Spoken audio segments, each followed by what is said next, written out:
Gisa na lang tayo dito ng bawang. Ayan. Naglagay din ako ng spring onion. Pwede naman para hindi sayang. And then, syempre, ilagay na natin ang ating kalabasa. Then, halo-haluin.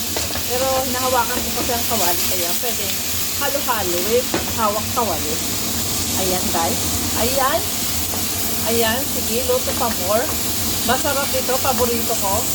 Ito sa mga paborito ko, ang squash. Oh, in Tagalog, kalabasa. Karabasa, in Ilocano. Ayan, guys. At ayan nga po, guys. Naglagay lang ako ng konting asin, guys. At syempre, yung binabad ko na shrimp, dried shrimp, ilagay ko na lang.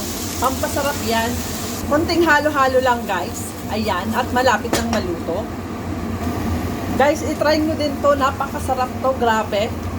Sobrang ipagpapalit ko ang mga karne, manok at iba pa dyan.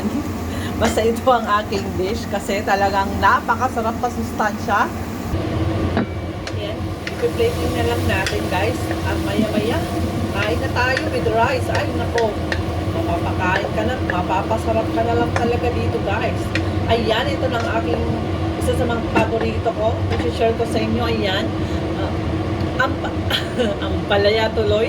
Ito ay kalabasa with dried shrimp. Ayan. Kain na! Atak na, guys!